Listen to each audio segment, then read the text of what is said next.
एक छोटे से गांव में 1910 के आसपास लक्ष्मी नारायण शर्मा पैदा हुए। उत्तर प्रदेश के अकबरपुर में उनका जन्म हुआ था। उनकी लाइफ स्टोरी किसी रहस्य से कम नहीं है। एक साधारण परिवार से होने के बावजूद बचपन से ही लक्ष्मी नारायण में एक अलग ही चमक थी। लोग कहते हैं कि छोटी उम्र में ही उन्हें अध्यात्म में बहुत रुचि थी। परिवार और दोस्तों के साथ खेलने कूदने की बजाय लक्ष्मी नारायण अपना ज्यादातर समय ध्यान और भजन कीर्तन में बिताते थे। उनकी ये अजीब और गरीब रुचि उनके परिवार को अजीब लगती थी। घर वाले चाहते थे कि वो एक आम जिंदगी जिएं, लेकिन लक्ष्मी नारायण का मन तो अध्यात्म में ही रम गया था। यही वो बचपन था उस महान आत्मा का, जिसे आगे चलकर पूरी दुनिया नीम करोली बाबा के नाम से जानने लगी। जैसे ही लक्ष्मी नारायण किशोरावस्था में कदम रखते हैं, वैसे ही उनके अंदर का आध्यात्मिक खिंचाव और भी मजबूत हो जाता है। उन्होंने घर छोड़ने का फैसला किया और अध्यात्म की खोज में निकल पड़े। यह एक कठिन और चुनौतीपूर्ण यात्रा थी।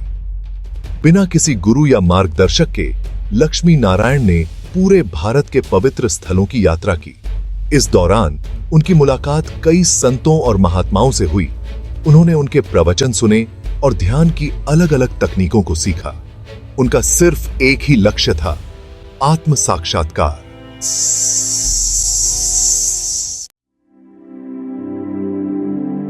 अपनी इसी आध्यात्मिक यात्रा के दौरान लक्ष्मी नारायण की मुलाकात एक सिद्ध संत से हुई।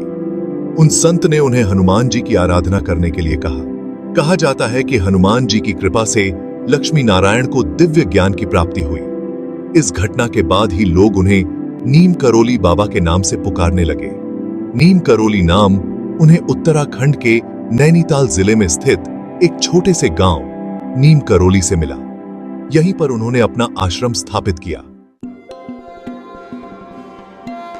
बाबा के जीवन से जुड़ी कई घटनाएं किसी चमत्कार से कम नहीं थीं। कहते हैं कि उन्हें भविष्य देखने की शक्ति थी और वे लोगों के मन की बात जान लेते थे। ऐसी कई कहानियां मशहूर हैं जहां उन्होंने बीमारों को ठीक किया, गरीबों की मदद की और जरूरतमंदों को राहत पहुंचाई। पर बाबा खुद को कभी चमत्कारी पुरुष नहीं मानते थे। उनका कहना था कि ये सब ईश्वर की कृपा और भक्ति का फल है। वे हमेशा लोगों को यही कहते कि भक्ति और सेवा का रास्ता अपनाओ। नीम करोली बाबा सिर्फ इंडिया में ही नहीं बल्कि विदेशों में भी बहुत फेमस हो गए थे। उनके भक्तों में हॉलीवुड के बड़े बड़े एक्टर्स से लेकर जाने माने बिजनेसमैन तक शामिल थे। एप्पल के फाउंडर स्टीव जॉब्स जब इंडिया घूमने आए थे, तब वे बाबा से बहुत प्रभावित हुए थे। फेसबुक के फाउंडर मार्क जुकरबर्ग भी बाबा के भक्त बताए जाते हैं।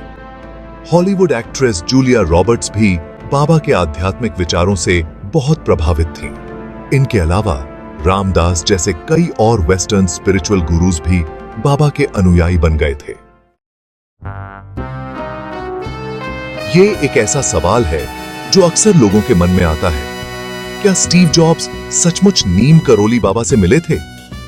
बहुत से लोगों का मानना है कि स्टीव जॉब्स 1970 के दशक में भारत यात्रा के दौरान बाबा से मिले थे और उनसे बहुत प्रभावित भी हुए थे, पर इसका कोई पक्का प्रमाण नहीं है।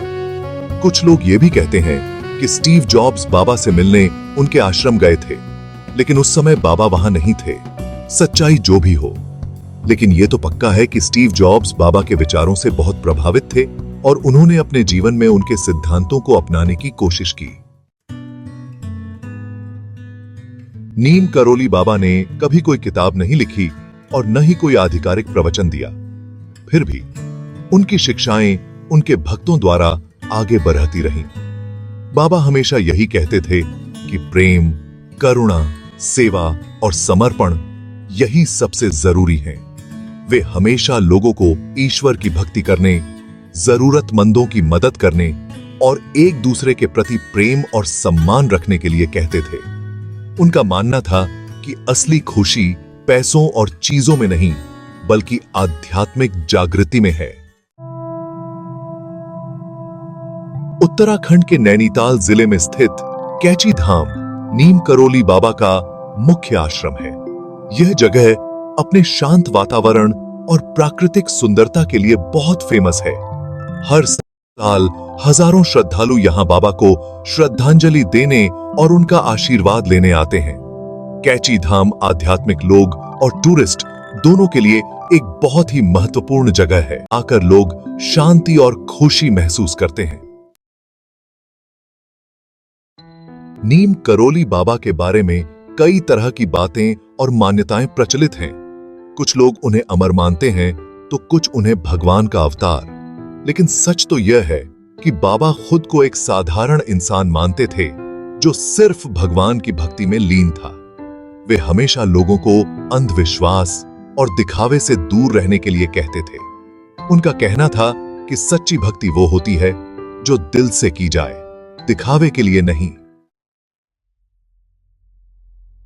14 सितंबर 1973 को नीम करोली बाबा इस दुनिया से चले गए। हालांकि उनकी शिक्षाएं और आदर्श आज भी लाखों लोगों को प्रेरित करते हैं।